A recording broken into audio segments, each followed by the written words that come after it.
Welcome to another episode of Seattle House Mafia's Industry Interview. I am Phil, your host, and with over 1,000 events under his belt as both a DJ and event director, he has played a pivotal role in shaping the local dance music scene in the Northwest for over 2 decades. KEXP has called him a West Coast legend.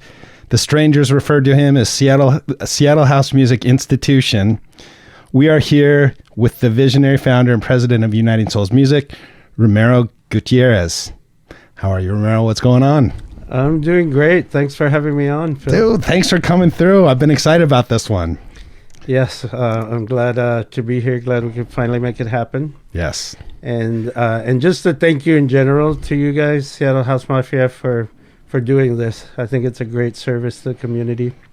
So thanks for that. We appreciate it. I mean, I think before we get too far into it, I think it's, though we don't always cross paths, I think there's some similar philosophies, what I know about you and what we're trying to do and just bolster the community. So it's important. Yeah, it's important. And I know it takes a team, to make it happen. So thanks to everyone. Yeah, well, speaking of, quick story. So I'll tell you this one. At one of the Uniting Souls events I went to at Monkey Loft, it was recently, and I could not remember which one it was, right? But I had to run outside to take a phone call. So I went from the main dance floor. You were up there dancing, like nodding, giving people hugs. I think you cheered somebody. I don't know. You were having a good time, right? So the funny thing is I run out to take a phone call. And as I'm wrapping up my phone call, I turn around and I see you stapling up flyers on phone poles. Literally, like I had just seen you upstairs, like partying. Like you would assume Ramiro's going all night long partying, right? And you're down on the street with me, where I'm on the phone, and you're stapling flyers up. Multitasking. and dude, I had to actually write it down because I sent Sangdo this text and I had to look it back up, and I said, in my text to Sangdo, because I immediately texted, it's like midnight, by the way. That's funny. Right? I go, I always figured Ramiro was on the grind, but there's got to be 3 of him. I literally saw him on the dance floor, and now the motherfucker's out on the street putting up flyers. And Sangdo just like immediately responded again, it's midnight. He just said, yup. That was it. And so I just thought it was so funny. And going back to what you were saying just a second ago, like I think a lot of people assume probably doing what you do, throwing all these events, doing all these things, like it's all glitz and glamour and beautiful people and like cranberry martinis and great music, but like there's a grind to it, right? Yeah. No, it's funny on that specific topic because I was in Capitol Hill one time, postering up near Park Pine, and someone I forget who it was, but one of the friends that I ran into, they were like, you don't have someone do this for you? Exactly. And I'm like, I enjoy it. I actually like doing it. And from way back, so I still, yes, of course we have a team that also helps us do that, but I still like going out there myself and doing it too. Yeah, man. It was like, I even had a moment because I sort of had that same thing go in my mind. I'm like, no, I think he's just like, he gets it. He has to do these things plus these things plus these things to keep it going. I mean, you've only been at this thing for 30 years now or whatever, right? Yeah. So it's well, I was struggling to debate where to start, and we were talking a little bit about I guess let's talk about Uniting Souls just for a second though, and then I think we go backwards a little bit. So how did the whole Uniting Souls thing, because you guys are 27th anniversary this summer, right? 27 years this summer. That's crazy. Yeah. So Uniting Souls, we started Uniting Souls in San Francisco. Okay. So I was already throwing parties, and we didn't actually have a crew name. It was just the names of the parties, but this was back where, actually a cool story. The first party I threw in San Francisco, I grew up in New Orleans and I moved to San Francisco in the early 90s, which I call the golden years of San Francisco. It was amazing. Like the wicked full moons, all the amazing raves with Malaki and Community and Josh the Gathering and Freedom parties, and the beginnings of the Sunset parties, Solar and Galen and that whole crew. I started throwing parties in that era. Our first party was at an old artist warehouse called it was called Acme Warehouse, like the old Roadrunner cartoons. Like the old Roadrunner. And it was a 3-story building with a basement where we used to throw amazing raves, with lasers and everything, and map points, because we didn't want the cops to shut us down, so we had the map point somewhere else, and people would go there and purchase the tickets and then get a little piece of paper. This is before the internet. You couldn't do maps on your phone, kids. Totally, right? There was no internet yet, so it was all voicemail box that you would call, would put the number on the flyer, and they would go to a map point and get the little piece of paper with the directions to a parking lot so that people wouldn't congregate right in front of the building. The parking lot was about 2 blocks away, and then they would walk. But the Acme was on 3rd and Howard, which is now the SF MoMA, the Museum of Modern Art. And it's like the Sunset just had their 30-year anniversary on the Yerba Buena Gardens, which is right there downtown San Francisco. Unbelievable. So highly developed, nowadays. Right. And that was an old artist warehouse area in the past. And that's where we had our first party. But I threw a series of parties there called Erie and Jaya.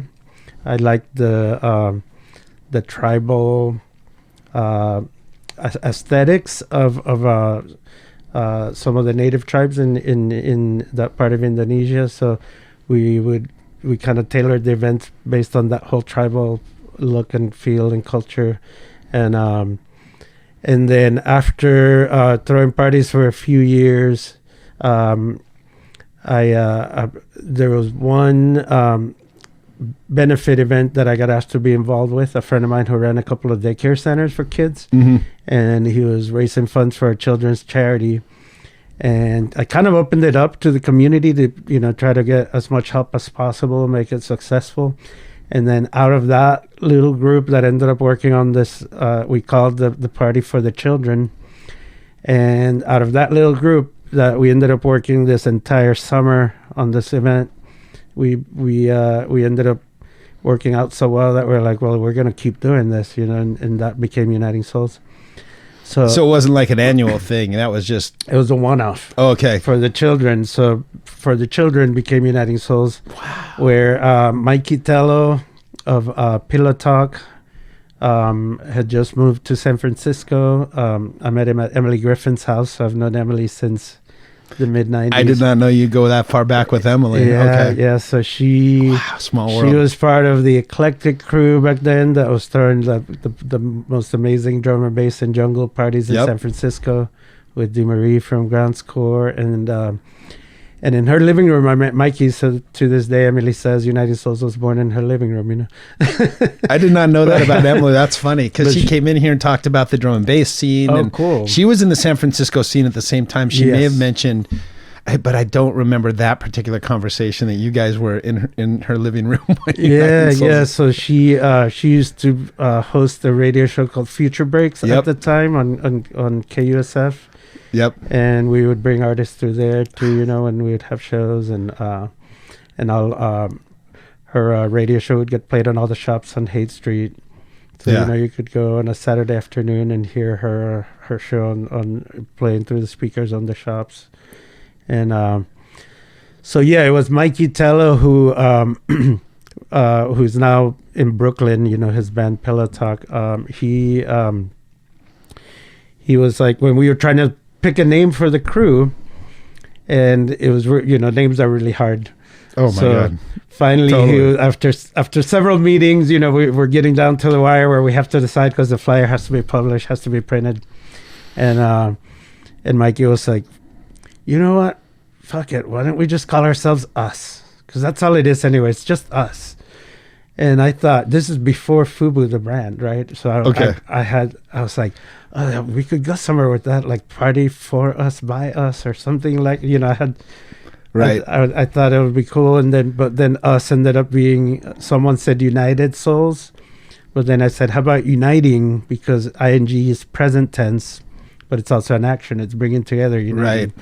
And here we are 27 years later, it's stuck. It's such a good name though. Right? Like and it's one of those, when I first heard of you guys, which was probably nearly that long ago, probably went to one of your first parties. And I was like, God damn, they nailed it with that name. I mean, and even the logo, because our friend Bronson McComber, who is originally from Hawaii, grew up in LA and was part of our LA crew. When last couple of years I was in San Francisco in the late 90s, we also were doing events in LA, because we had a tight crew from there. Sure. And we're bringing the same artists, touring artists, down to both cities. Our first party was a daytime party in San Francisco. We were under the name Uniting Souls, called Sunshine Daydream. We had Mark Farina play our very first party with Solar and Galen and some of Joaquin Garcia, who was from Seattle at the time. Yep. Because it was the daytime party, we asked him to draw to design a sun for the flyer, and the face of the sun is still the Uniting Souls logo. And I look at some logos from the 90s, and some of them get dated, and they have to be updated, and people change. That's what I'm saying. Yeah, they get dated, right? But this one, the one change that we made is that it originally had rays, and then we changed the rays, and then we changed the rays again, and then by the third time, our designer, Sean Hanna, was like, well, why don't we try it without rays? And it stuck, so yeah.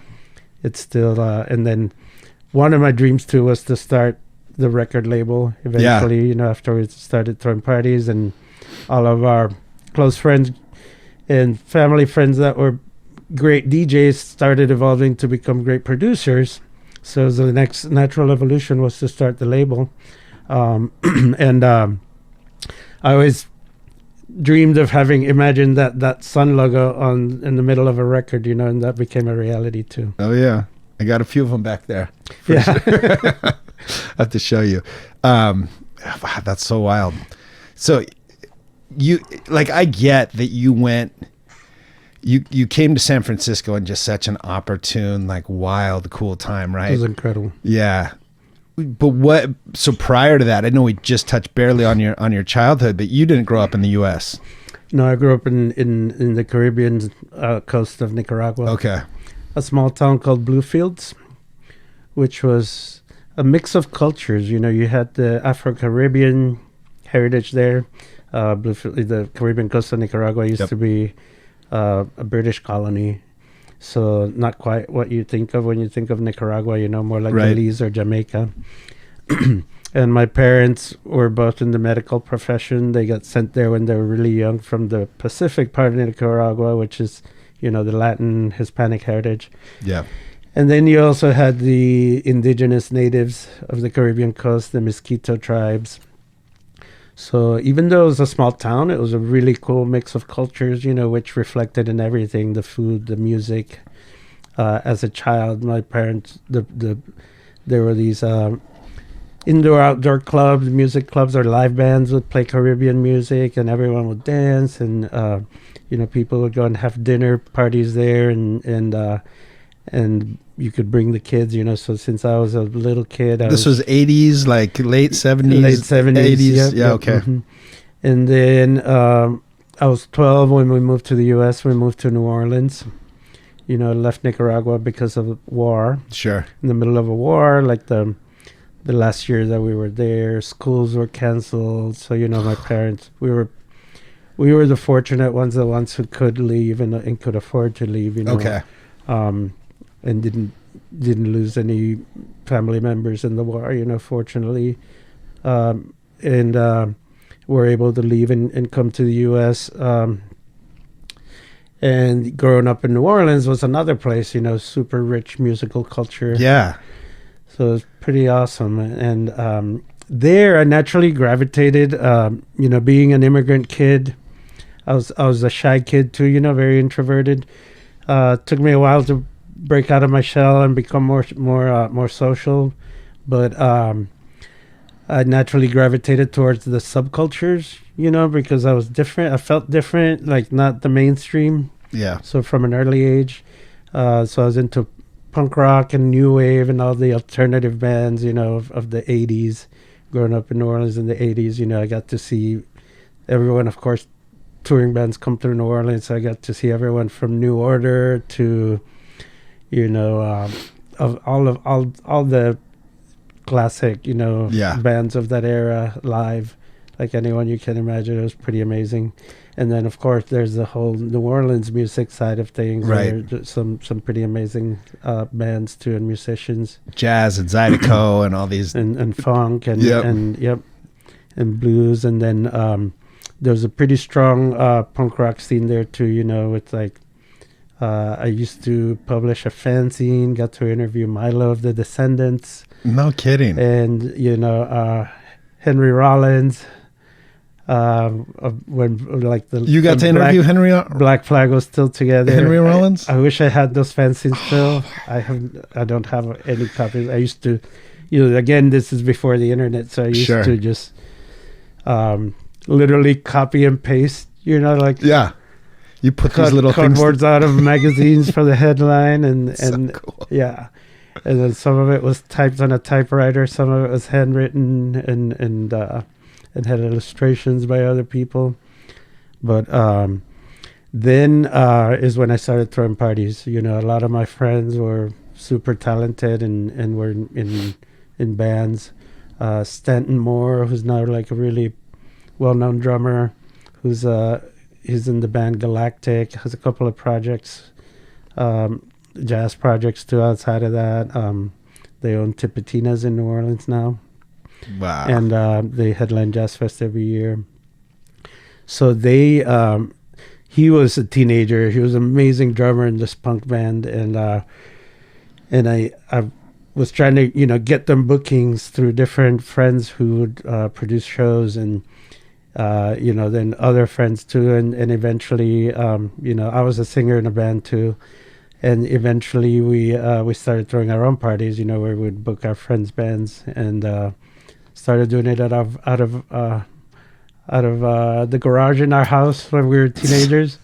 When my mom would be out of town, we would throw these ragers with like 200 kids in the backyard, coming to hear these bands, and then eventually moved to proper venues. Wow. We one of the first parties we threw outside of that, house parties was a party at Pop's Fountain in City Park in New Orleans, which is a legendary historic fountain. Now it's protected. It's like curtained off to where people can't even have, you can't even walk onto the fountain. It's just it's a historic site. But yeah, we actually had some bands play on that fountain. So cool. So I mean, I'm already hearing this theme, and just for the folks that are listening, like this, between you and me, I've seen you for, I don't know, since the late 90s, and this is the longest we've ever talked. And it's not a judgment about either of us. We kind of cross into the scene and out, and we have similar friends and different groups and different things. So it's just, this is why I love doing this. I just love learning. Yeah. It's so fun. But I bet there's a lot of other people that have no idea about your history besides your tight circle, like this, the punk scene in New Orleans. Unless I get to sit down with someone and have a conversation like this, But what was the motivation?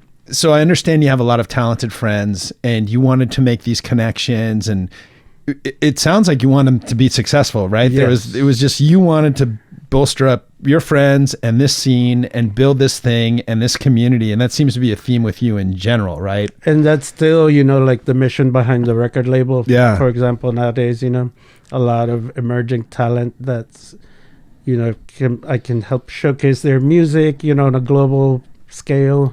The label has global reach. Our music sells in over 70 countries, and it's pretty amazing. When that first started happening, I would get emails from like people in Lithuania and Macedonia, and I'm like, wow, they're listening to deep house in these places. Such a this trip, is like right? the early 2000s. Yeah. Now of course it's like everywhere, but back then deep house didn't totally have that reach. In those places it was more like trance and progressive and more European sounds. Yeah. But now Australia is really we have a big following there. Germany and the UK, of course, are like the top two outside of the US. Yeah. But yeah, it's pretty amazing, so we can help these producers, this local talent, get their music out there. A lot of times we'll have more established producers do remixes to get at least the attention that they deserve. And but lately we always had success, but it seems like every single release has been hitting the top 10 on Beatport. Totally. I've been watching you guys, and I keep buying them too. Like it's one of those. It's cool to see. Just to see your friends and acquaintances and people that you've known for years, like charting in Beatport and TrackSource. Yeah. It's so cool. There's a lot of good stuff coming out of Seattle, just in general. Yeah. And I sound like a broken record saying that, but there's a lot of talent. Well, and so I was going back to the party throwing thing. I have a few thoughts. One of I was I've always steered clear of like trying to do events because it always freaked me out. Because what if nobody shows up, right? That's like my own insecure whatever. No, it's definitely like you were saying. It's not all glamorous for you. That's like, stressful, man. It's a risk every single time. It's a big financial risk. Yeah. And so it seems like there's two parts. So there's bolstering, there's community building, and with that, kind of bolstering these artists and elevating these artists' exposure. But the other side of it is you're also building an experience for attendees, right? Absolutely. For a crowd. And that also is stressful to me, like making sure that everybody's doing all right and having fun and it's the right experience and the flow is good and all those like little things. The whole thing scares me, honestly. But what makes it worthwhile? I think it was the 15 year and we had Pesner play. We were talking about Dave earlier. Yeah. And Mikey Tello of Pillow Talk played that one too. It was at the old ETG. Yeah. Great space. And I made these poster board collages of flyers throughout the years, from the 90s up to, at that point, I think it was, 15 years. So it's probably like 2013, 2012. And, I heard someone, when people were looking at the flyers, I heard someone say, I met my wife at that party. Oh, shit. And yeah, those kinds of experiences, like you were saying, the connections that can be created, at these events is a huge part of the reason too that we do this for sure. Yeah, I can imagine. I think it's my ego, like the stress of thinking about like, and beyond the financial obligation, even, right? But just everything else, everything. Yeah. But you've been doing it for. I mean, I'm sure you've had some flops along the way, haven't you? We are really fortunate. even what I would consider like the least attended parties are still pretty good by break even-ish by normal standards. Yeah. No, we've definitely lost money on shows. Okay, been a while, thankfully. Right, good. But no, that's not. Fortunately, that's not what I measured success by. Otherwise, I probably wouldn't still be doing that. That's fair. But I think some people assume, I don't mean to interrupt you, but I think some people assume like people get into the party throwing in the promotion business because they just make a shit ton of money and they're surrounded by beautiful people and drugs and all that. And I don't think that that's your scenario, right?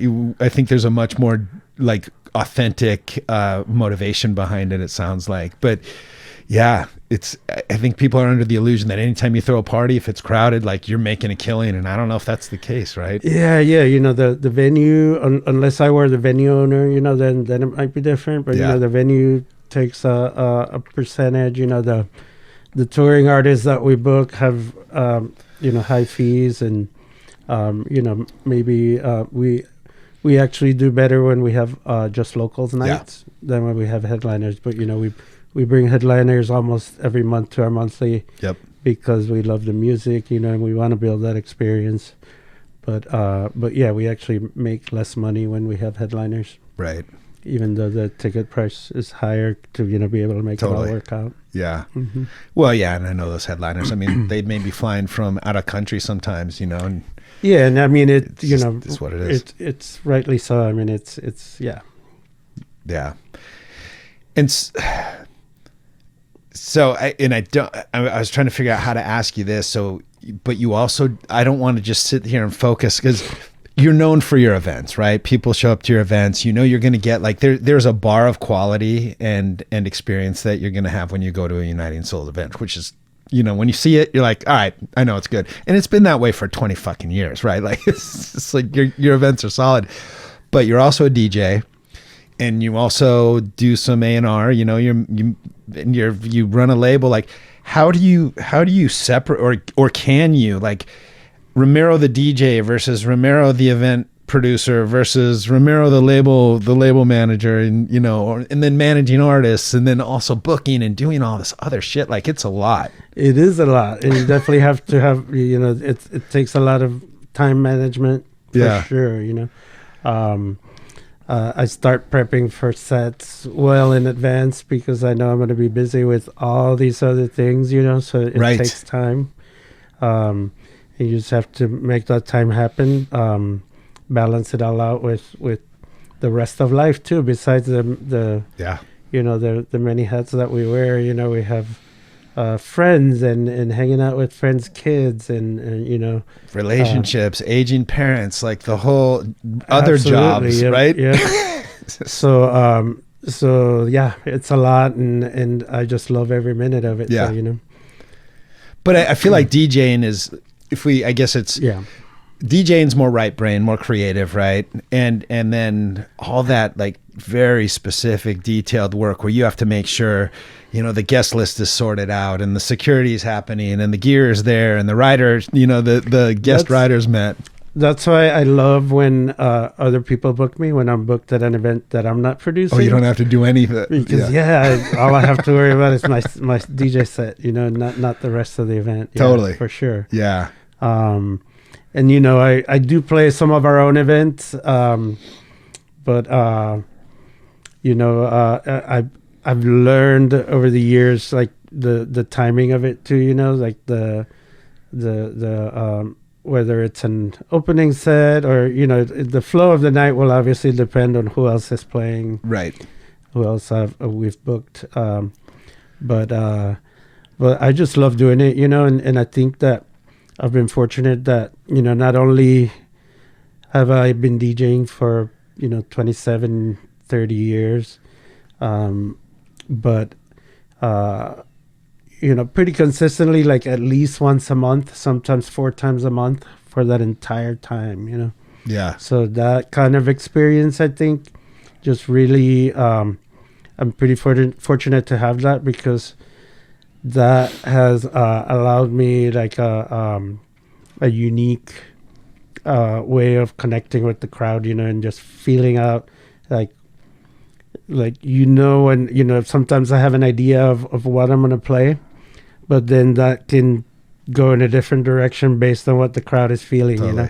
And I think I want to go more with an Afro house set, or, you know, more of a melodic set.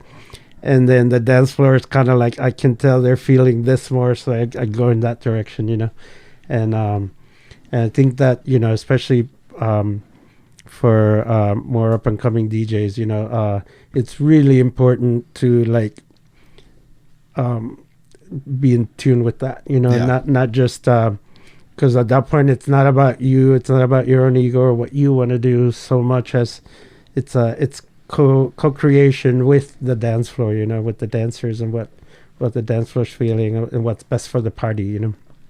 Do you feel like that's changed from when you first started DJing, or do you think it's always kind of been the same? Like there's a certain intelligence about reading the room and reading the audience? Because we were talking earlier off camera about when you bring a box of records, you bring a box of records, and there's only so much you can do. Yes. Like if you're going Afro Latin, maybe a little deep, and then you can tell this crowd just wants the jack in house, right? And you may not have it.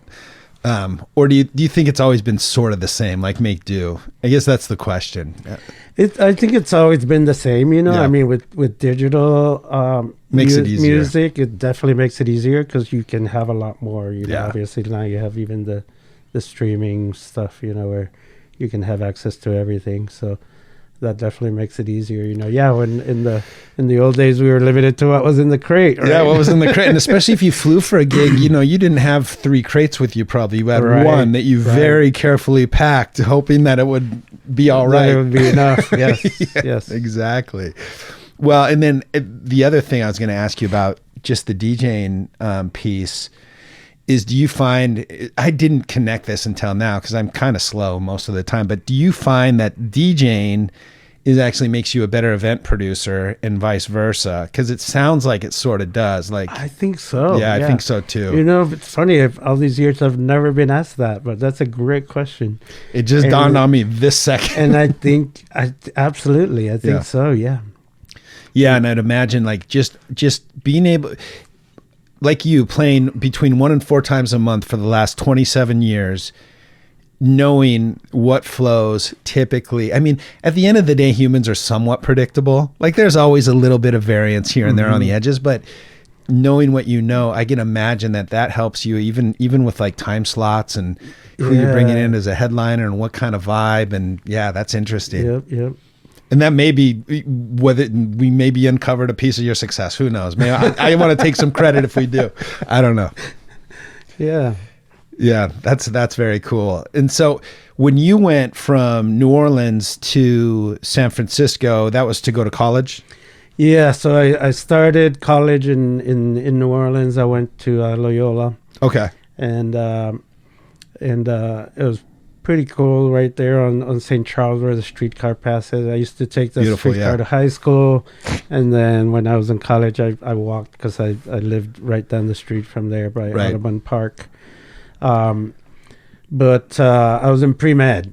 You know, like I mentioned, my family has medical background. I have a sister who's a pediatrician, and my older sister, and my dad was a doctor. So I always thought, you know, I was really good academically, and I kind of was expected to follow in those footsteps, you know. And I love science, and I love healing, and I love you know, medicine in that sense. And but you know,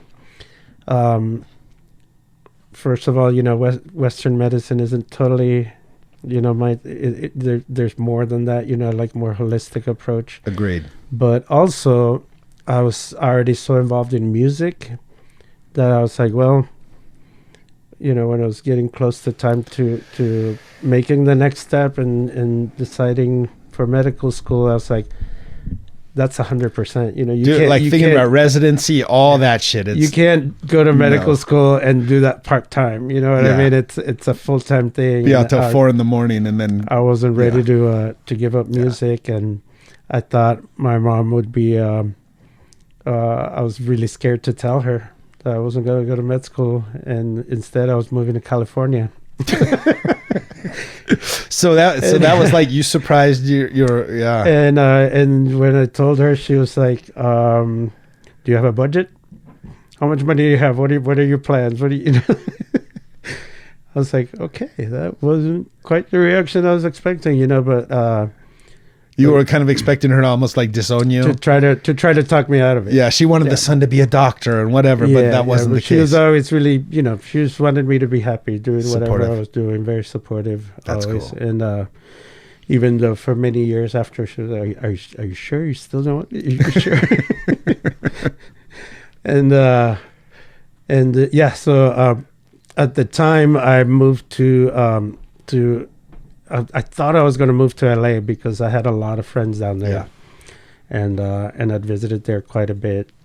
there were aspects of LA that I didn't like, but there was a lot of it that I did, and I thought living there could make it work, and then after I was in LA for about a month and still kind of struggling to find my groove and a place to live, I was staying with friends. A friend of mine that I'd gone to Loyola with, who was an art major, and she's a sculpture and painter, mostly sculpture artist. She actually owns a shop now in the South, where she's originally from, where she displays her work. But she was living in San Francisco and was like, "Come up here, come check it out, stay with me for a weekend, or a few days, come check it out." Right. And as soon as I got there, I was like, "This is it." And I thought I was going to live there forever. Actually, Yeah. when I got there, And that was 90s. like your first. That was that your first foray into dance music, house music? No, not quite. So in New Orleans, like I mentioned, I was into underground music. Yep. So a lot of my friends were DJs already Okay. in the late '80s, early '90s, but it was more like a lot of it was industrial, like Industrial. Front 242, Yeah. Skinny Puppy, Yep. Nitzareb. Yep. And then some of it was like mixed with funk, where they would play Red Hot Chili Peppers, old, Right. late '80s, early '90s, Right. and some of the early dance stuff from back then, funky stuff, and new, I guess at this point it's post new wave, but Right. synth music, Right. and so they were already mixing and DJing, so I was exposed to that. I myself hadn't DJ'd yet, but I was definitely exposed to the whole culture, being on the dance Okay. floor and all the friends that were DJing, and even before that too, with my younger brother Moses was a big break dancer. Ah, okay. And they even competed. His crew in New Orleans, they were what were they called? The Crew of Destruction, but it was spelled like Mardi Gras Crew with KREWE. Oh, okay. And they danced with like some of the New York City, the old like Crazy Legs, and some of the old school New York City Breakers. Yeah. And so those DJs were more like turntablists, but Right. they were definitely exposed to DJ culture then. Early on in New Orleans, some of the gay clubs were the first places that had house music. But at that time, I was into harder sound. Right. So like the early, Masters at Work type, very vocal, soulful house. At that point, I appreciated it, but it wasn't totally my thing. I was more into acid house and more psychedelic sounding stuff, and Totally that's what I understand. found in San Francisco. And then from there, when I was exposed to like Mark Farina and Derek Carter, Yep. I started to appreciate the deeper stuff more, because it was a little different, more groovy than what I'd heard up to that point. Yeah, I think that happened to a lot of us. Happened to me, same thing. Like I was super into techno, and then I heard break beats, and I was like, "Oh my god, break beats!" The old school break beats, and then same thing. Like I heard Farina, a mixed CD by Farina, and then I heard Derek Carter, and I was like, "What is this?" I thought it was kind of. I thought my first exposure to like deep house or whatever house at the time, it just was like too soft for me. It wasn't. It didn't have enough grit to it, Yeah, and then the Wicked Crew, all Yeah. those guys and their parties were pretty amazing. Oh yeah. Learning a lot about the also like the Boogie Buffet, the Spun Days parties. Yep. I learned a lot about house music through those parties. All the artists we were exposed to, and then digging in from that, all the Chicago house. Yep. And the Wicked guys would also bring people from Europe, Yeah. So it was really just magical times to be in San Francisco. Yeah, and I think what was so cool about that, you could bring a guy from Europe or a female DJ from Europe who has a totally different sound, and you just didn't really know because we didn't have so much technology where you could watch a YouTube video of their Right. latest set. Like Right. and I'm not saying that everybody sounds the same, but I can find out what a DJ from wherever sounds like at this point, which on the one hand is great if you're being booked with them, but it also takes some of the mystique away, because you want to know what they're gonna, like, what flavor are they bringing from the East Coast or from, you know, from England or whatever. So this is before we had YouTube or totally. SoundCloud or anything like that. Yeah. So cool. It had to happen in person, you know. Yep. Or, you know, you would get a mixtape, cassette tape somewhere. Yep, that's at exactly a record right. shop, you know. And you know, those years in San Francisco were pretty magical too. With Spun Days and just having been now looking back at it, it was making history, you know. But having been a part of like those all those events, and I helped coordinate one event that was called Progress. It was at the time in the mid '90s when you know there were some strict laws being passed, you know, anti-rave laws. Yeah. And we were aiming to do this event at the Civic Center, in front of the Civic Center in San Francisco, which is where, you know, all the city government offices are. Right. But there's also a part that's federal land, federal property. Okay. So it was a challenge to get the permits, because the city, you know, was supportive, but then there was the federal part of it. And this is a very interesting piece of trivia, but Gavin Newsom, who's now the governor of California, who's probably going to run for president after, you know, in 4 years, was in the city, in San Francisco City Council is called the Board of Supervisors. But he was a member of the Board of Supervisors, and he was very supportive of us and helped us get the permit. Wow. And we were the first people to throw a party at the Civic Center in San Francisco.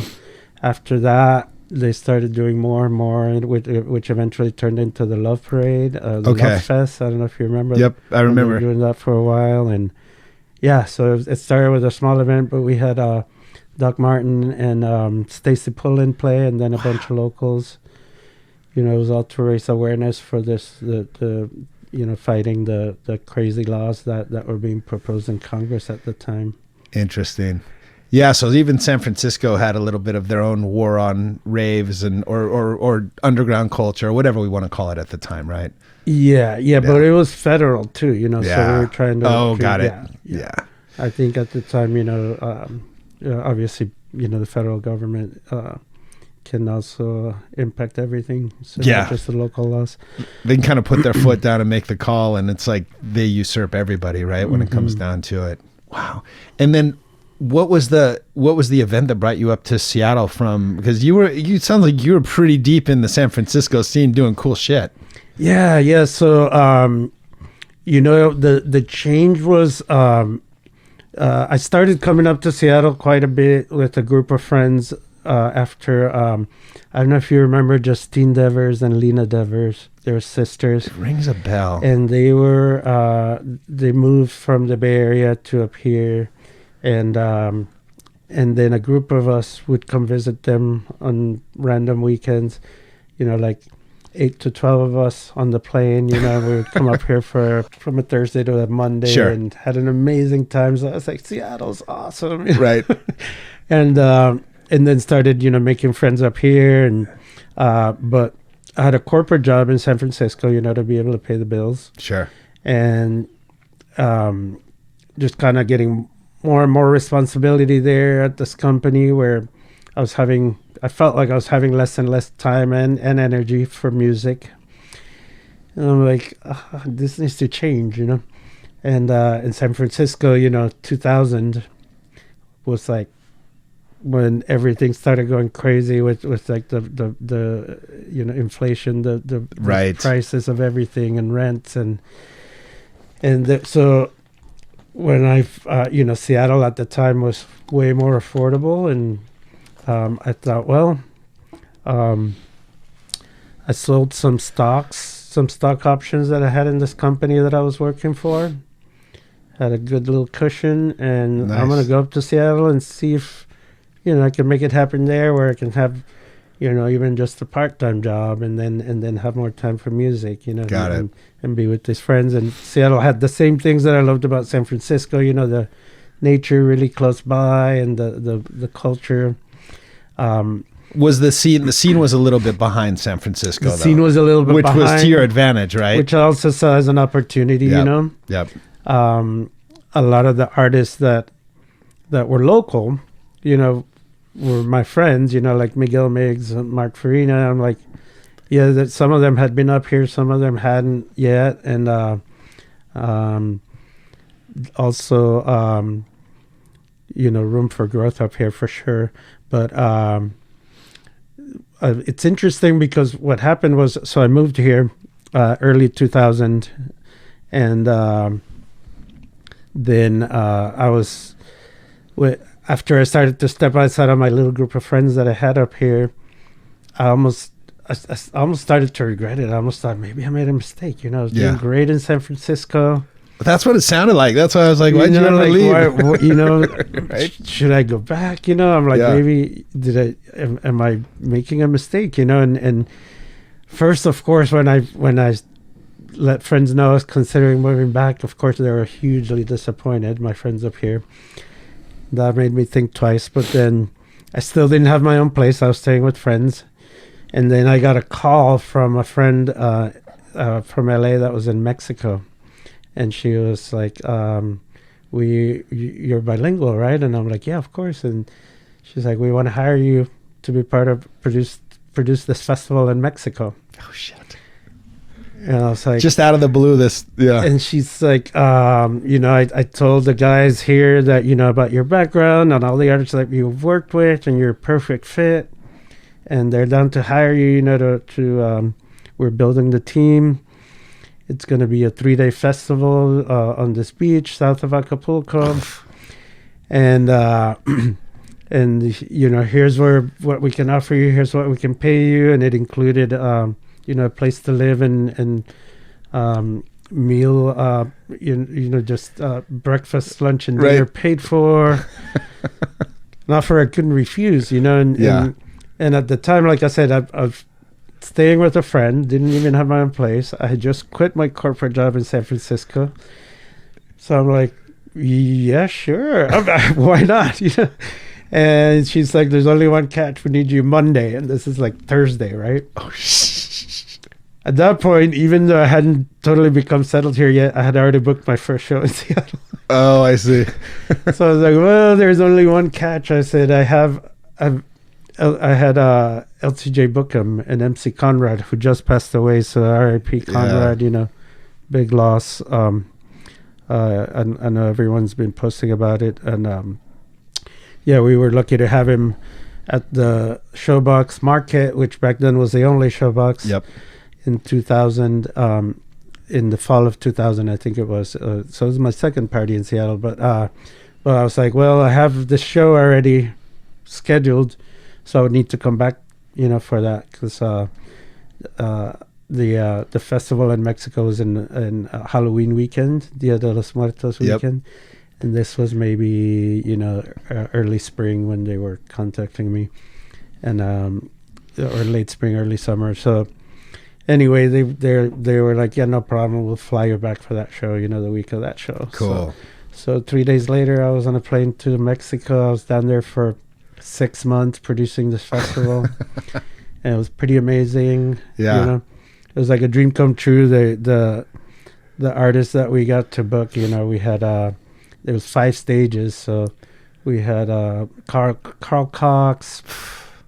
Moby played live with a 10-piece band. Wow. The house stage was like, these guys, they obviously had the funding. They were independently wealthy, and they loved the music, and they wanted to throw this big event in Mexico. And this is before, that was this was one of the first festivals of this kind in Mexico. Yeah.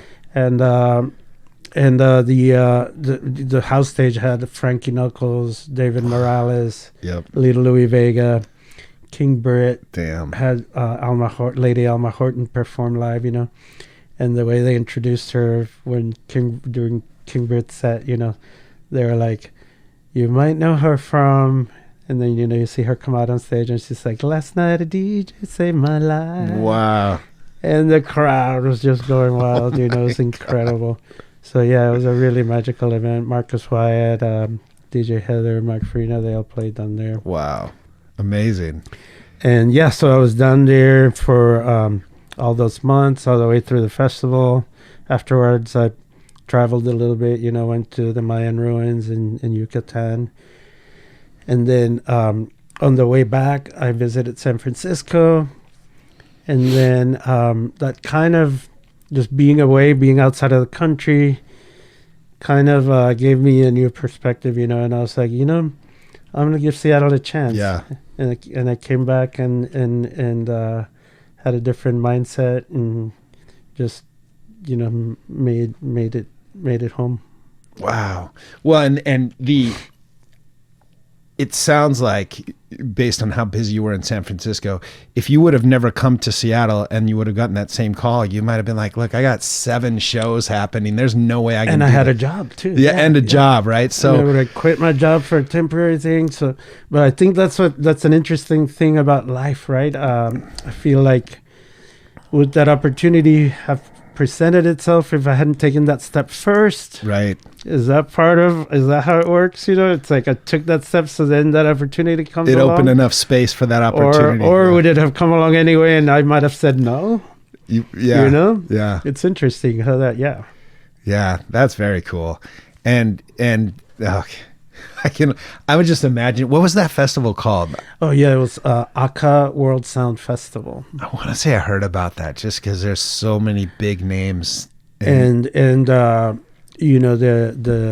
everyone was like, why aren't you guys doing it in in Yucatan in whatchamacallit, where everything else happens nowadays,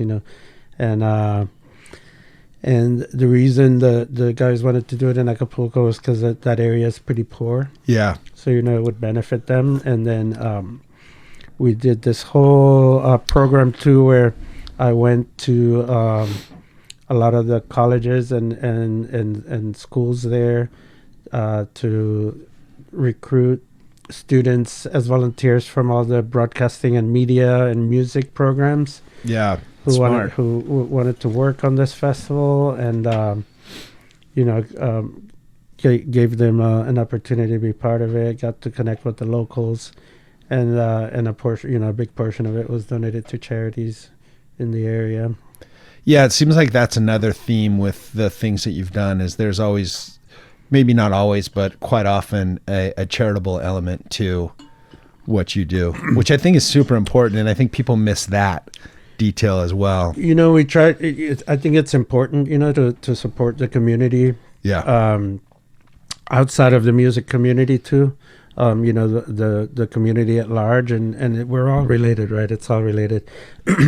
So Digging Deep, our monthly, which we started at ETG's 2009, so we're 15 years now as a monthly. For the That's last awesome. For the last 10 years at Monkey Loft. Yeah.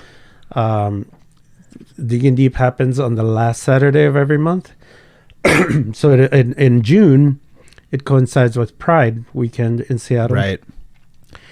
And, I'd always seen Pride parties and, that weekend everyone has a Pride themed party. Yep. But I thought, we can do that, but also have it benefit a Pride related organization. So speaking of, this year, so the last few years we've supported a program called the Queer Youth Project. It's a nonprofit out of Bellingham called Northwest Youth Services. They help kids that get kicked out of their houses, out of their homes because they're gay, and they help these kids find housing and continue their education, so that they don't have to live in the streets and they can still go to school. And then they help them get jobs also. This year, I found out from my friend Jamie Husmillo, who's working for an organization based out of Capitol Hill that's called Gen Pride. And they're operating this kind of like a assisted living facility, like a nursing home for LGBTQ elders. So, you know, a lot of these, like the first generation of that came out, you Right. know, the Stonewall generation, they don't have the family support, you know, that Right. back then, you know, they were like completely cut off. A lot of them were completely cut off from their families. Now they're reaching the age where they need assisted care. You know, they need to be in a nursing home. Yep. And they're stepping in to provide the service. So the last few years we've been helping the youth. This year we're going to help the elders. Wow, very cool. And Emily and Legaspi, Alex Legaspi and Amy Snapdragon, 3 of our residents. Yep. They've kind of been taking the lead with the bookings for the Pride parties. So they've got a great lineup. Very cool. We're going to have multiple stages. And then yes, supporting that cause, the Gen Pride. Super cool. And so is that going to be at Monkey as well? Monkey Loft, yeah, in June. July will be our 27-year anniversary. That won't be a party. Since Right? And since we're talking about events, I mentioned June 2nd, we have the Aquafunk Boat Party. Yep. The 15-year anniversary of that as well. 15 years you've been doing that? 15 years with the exception of COVID, and then one Yeah. other year where we couldn't find a boat. But this year we're going to do it on the Hayu. And then in a couple of weeks here, we're going to be launching a new series at Monkey Loft also, but on quarterly on a Friday, starting May 17th. So Tate, my business partner, had the idea of calling it Long Play. I saw that. We've always talked about wanting to have longer sets, Yep. you know, for the DJs. Doc Martin, of course, was a logical choice. Of course. Every time we have him, last time we had him with, you know, Mark Farina and Tara Brooks, you know, they each got 2-hour sets. But, you know, 4 a.m. when the lights come on, Doc's like, don't be afraid to book me for a 4 or 6-hour set. Is You that know, right? I was just getting started. I love it. Yeah. So I love, you know, when you know, we have that opportunity now, and he's going to play a 4-hour set, and then to, midnight to 4 a.m. Wow. And then the local, the opener, is going to be Legaspi. She's going to play 10 Cool. to 12, so longer sets for the locals too. Oh, very cool. Yeah, I think that's the because we've really gone towards, you know, half hour, 45 minutes, hour sets in a lot of ways, and I don't think a lot of the younger people understand like these 4-hour sets, the 8-hour sets. Like they were journey sets, right? Yeah, and yeah. they'd be amazing if you sat for you went for the whole set. But I think that's a really cool idea. And yeah, like guys like Doc, he can hold 4 hours, no problem. Yeah, and you can just imagine with his extensive catalog and experience, and just It would be like probably watching, you know, multiple DJs in one set, you know, with some like him taking you for a ride, and getting to experience the nuance of that. And I think some of that is missed.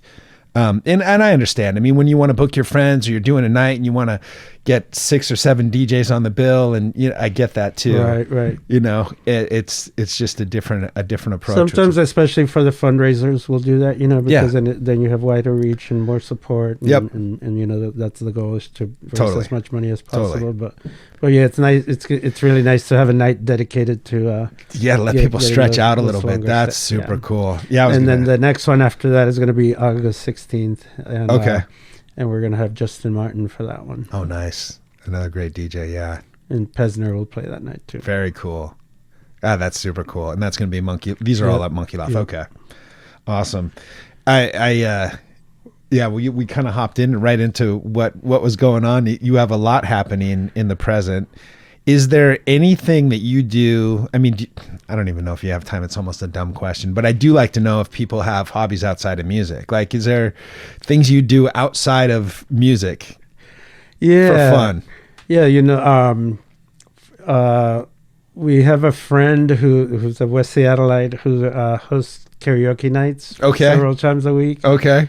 And, you know, it's in the neighborhood, so Nice. We have a little group that gets together for karaoke all the time. I love singing the 80s stuff, like the Cure. Very cool. New wave stuff. Other than that, you know, a lot of outdoor stuff, you know, especially in the summer. You know, getting out to nature and parks and in the water. Yeah. That's funny. I mean, not funny that you do karaoke. I get it. But I will bet this is one of those moments where I bet a lot of, besides your tight circle, a lot of people don't know that you're a big karaoke fan. So there you go. You're welcome. I don't want to get, I think just from a timing, I was going to ask you in general, because you have been doing this stuff for so long, both playing and also doing events and promoting. I always like to find out with somebody with that sort of pedigree of experience, is there, if you could wave a magic wand, say today, and make a change or make some changes in the scene, and maybe just even more of something good, like, are there things that you're thinking about right now that you would like to see change, that and my guess is you're probably pushing those changes behind the scenes anyway, but is there something, are there things in the scene where you'd like to see improvements? Are there things in the scene where you'd like to see more of something good that's already happening? Yeah. I think right off the top, what comes to mind first is, continuing to push for safe spaces, safety and also keeping the focus on the original mission, of house music, where I feel like you constantly have to work on that, and making sure that everyone is welcome, having those safe spaces with consent, and then, reminding people of the Black and brown and queer origins, of the music. Yep. Not tolerating bigotry and just keeping a focus on that. Also, as far as one of my favorite things is in the summer is the festivals, Yeah. So this year, again, we're going to be doing a Uniting Souls showcase at Cascadia, which thankfully they invited us back. They're only doing 2 label showcases this year, Hunt and Gather, which is Michael Manahan is part of, Pesno's label with Carlos. Yeah. So they're doing a Hunt and Gather showcase on Saturday, and we're going to do the Uniting Souls showcase on Sunday of Cascadia. And then, and as far as future goals, I would love to do a urban festival, even in that area of Soto where Monkey Loft is located. Right. There's so many great spaces and venues. Yeah. We kind of dipped into that when on Halloween a couple of years ago, where we rented Club Sur. Right. And had both Club Sur and had Miguel Miggs and Lisa Shaw at Sur, and then we had Ardalon and some of the DJs at Monkey Loft, and we had, people could go back and forth with the wristband. So kind of growing that and building that and having multiple venues, it's a challenge to pull it off, but that's something that I still dream about. You seem to thrive with that would be overwhelming to me too, like getting permitting and talking to the right people to just dealing with landlords and dealing just with having the city. We do everything without sponsors, right. It's all self-funded. Yep. And that's another aspect of it, that's definitely getting all those factors, all those elements sorted out. Very cool. But yeah, it would be really cool. Yeah, so at even a more sort of macro level, if when you leave this planet, hopefully a long time from now, right? Hopefully. Right. Same here, right? But what is the legacy? Because I feel like you've definitely created community. You've definitely done it in multiple places. But what's the legacy you think about? Like either the Ramiro legacy or the Uniting Souls legacy, or maybe it's all one. Have you thought about sort of what mark you're hoping to leave?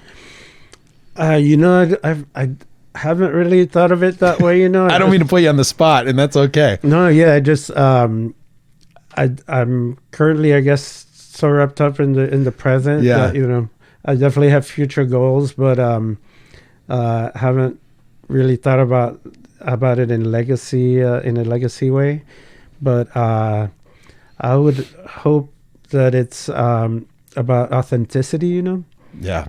Bringing that to the events, to the way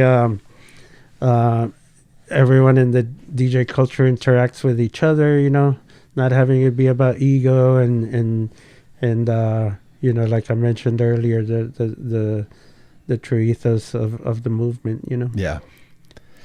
Yeah, and I mean, like I said, there's with you, there's a communal element, there's a charitable element, there's an experiential element that they're all sort of stack up into. I think whether you mean to or not intentionally, you're creating that legacy anyway, right? So it is a bit of a trick question, but and then you have the record label and all these other things where it just seems like there's a sort of a running theme of you helping people and pushing people, and in turn them pulling you with them, and that's awesome. And lifting people up, for sure. Yeah. And I think we're fortunate in Seattle, where for the most part we're all very tight, and very supportive of each other, Yeah, there's little dramas here and there, and it's just which even happens in blood families. You know what I mean? So probably worse. So, but in general, we're definitely very supportive of each other, and I think that's pretty awesome, pretty special. Yeah, you're right, and you're part of it. I mean, one thing that could improve is which has ebbs and flows. Is communicating with each other. To for the benefit of everyone, when planning events. We used to have a group on Facebook called Promoters Helping Promoters. I forget who ran that, but gotcha. So there's not event conflicts, right? Yeah. That's rough, I would imagine. And sometimes you can't avoid that. A Saturday night, I mean, to be expected that there's going to be multiple events, but sometimes I'll look at because we're pretty diverse, I think, in our bookings. We book people as deep as like Jimster and Marcus Wyatt, and then also people that are more techno oriented, or tech house, or so then you can at least do that, if you know that someone else is doing a night in Capitol Hill or just down the street, that's a certain genre and flavor, then you plan your night to be something a little different, so that it doesn't conflict as much as possible.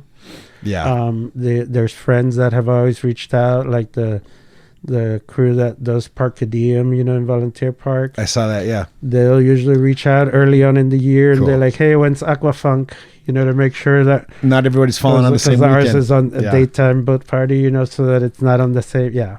So that's really cool. But that's something that I saw a post by Trinity just earlier today, so that reminded me with your question. That's something that could be an easy fix. We could get one of those groups going again, so that we can all chime in there. I mean, isn't communication like the number one problem and the number one cure when it comes to everything in life? Yeah, really, for sure.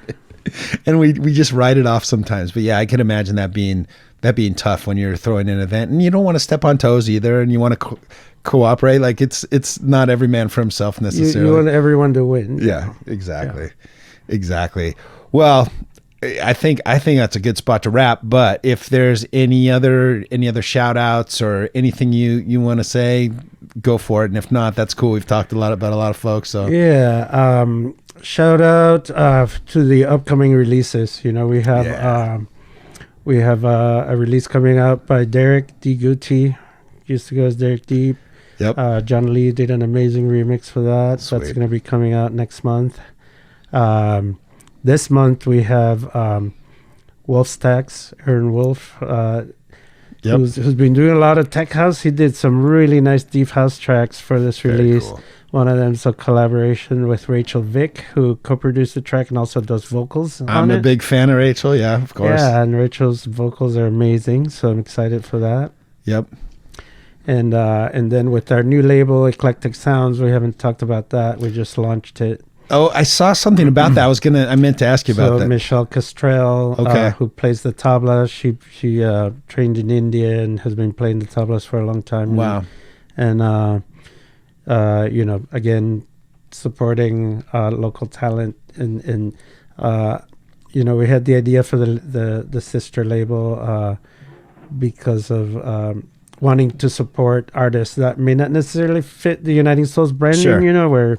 We're known for, even though we from deep to tech, it's still, we're known for house. So with this label, we can step outside of house, and we've done that with the compilations. Where we'll include like this latest compilation, the Equinox Dreams had like a melodic dubstep track. These artists from Hawaii, a very, really beautiful spiritual track, and but to do a full release of a different sound, this label will give us that opportunity. So that just launched, Eclectic Sounds. Yeah, we have 2 releases so far. Awesome.